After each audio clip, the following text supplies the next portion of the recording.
ici, c'est un cerveau humain. Apprendre, ça veut dire qu'il y a une information, ou alors encore mieux, une capacité ou une compétence.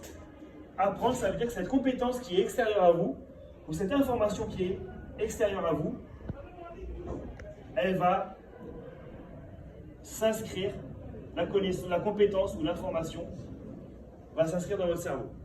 C'est ça, apprendre. Et une information qu'on a dans le cerveau, ça s'appelle une connaissance. Comment elle fait pour rentrer dans le cerveau? Déjà, elle passe par les 5 sens. En particulier, la vue, l'ouïe, ça c'est une oreille, et également par ce qu'on peut dire le toucher. L'information, la compétence, elle va passer par un des 5 sens. Et à partir de là, elle va rentrer dans votre esprit. Ok? Grâce à votre capacité d'apprentissage. Apprendre, ça veut dire quelque chose qui est dans le monde physique, il va s'encoder en biologique. D'accord? Vous devez apprendre un cours qui est sur une feuille de papier. Vous devez apprendre une vidéo qui est en ligne.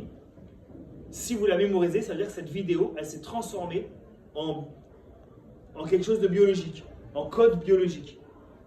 Quand vous numérisez, vous scannez un document ou vous filmez, vous avez bien la réalité qui a été numérisée, qui s'est transformée en code numérique.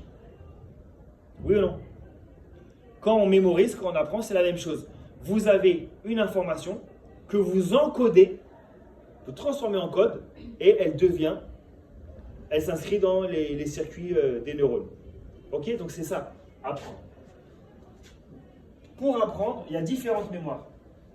Il y a la mémoire à très court terme, la mémoire à moyen terme et la mémoire à long terme. Nous, ce qu'on veut, c'est que nos connaissances, nos compétences, elles soient dans la mémoire à long terme. C'est ça, apprendre. On veut les mémoriser ici. Mais on ne peut pas apprendre une information et directement l'amener ici. C'est rare. C'est possible. Des fois, on apprend une chose, on le lit une fois et on le mémorise à vie. C'est possible dans certaines circonstances. Souvent, s'il y a de l'émotion, s'il y a une émotion forte, c'est possible. Mais en général, il va falloir passer par un autre processus. Vous allez apprendre, ça va passer par votre mémoire à très court terme. Ensuite, de la très court terme, ça c'est la mémoire consciente en fait. Ça va aller à la mémoire à moyen terme. Et pour qu'elle aille là, le secret de la mémorisation, c'est il faut se remémorer. Plus vous allez vous remémorer une information, plus vous allez répéter une information, donc soit vous allez le lire ou le regarder plusieurs fois, soit vous allez l'écouter plusieurs fois, soit vous allez l'écrire plusieurs fois. Donc là, on a bien les 3 sens qui marchent. Soit vous allez, encore mieux, vous allez vous la remémorer plusieurs fois, l'information. Plus vous allez la répéter, plus vous allez vous la remémorer, plus elle va s'inscrire dans la mémoire à long terme. Ok? Voilà.